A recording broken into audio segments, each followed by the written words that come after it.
สร้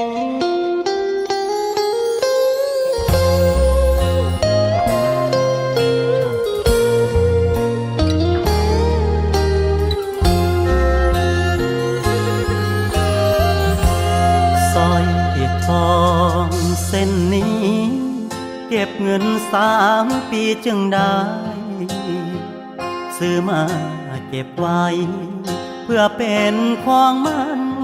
ผู้สาวพอดวันสัญญาลางานกลับมาบ้านเฮาน้ำตาพังยาวผู้ข่าวว่าน้องแต่งงานหัวใจสถาน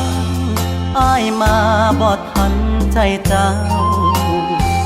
สัญญาหาเขาจบตอนน้องเข้าพาควันอ้ายเกลือนน้ำตาเข้ามาเป็นแขกช่วยงานสร้อยที่เตรียมมันออกมาเป็นของขวัญแทนใจหากบอกลาใส่เก็บไว้ให้ลูกเด้อลาบัดเขาใหญ่มาบอกว่าคุณลุงมอบให้อ้ายเสียหักแล้วอย่าให้เสียความตั้งใจยิ้มรับของขวัญคนพาย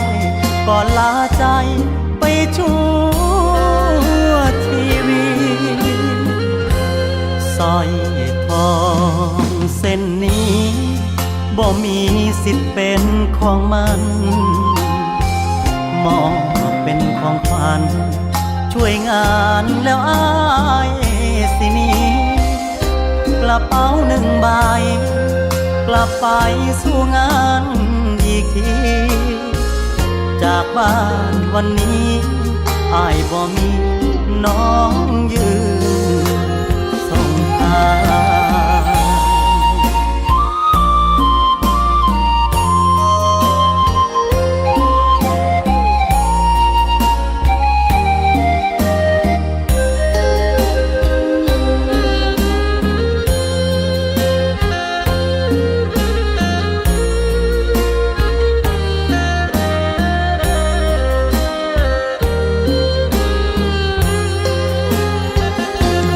บอกลาใส่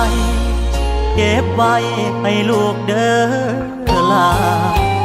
บัดเขาใหญ่มาบอกว่าคุณลุงมอบให้อ้ายเสียหักแน่อย่าให้เสียความตั้งใจยิ้มรับของขวัญคนพายก่อนลาใจไปชั่วชีวิตสร้อยทองเส้นนี้บ่มีสิทธิ์เป็นของมันมองเป็นของขวัญช่วยงานแล้วอ้ายสินี้กระเป๋า1 ใบกลับไปสู่งานอีกทีจากบ้านวันนี้อ้ายบ่มีน้องยืน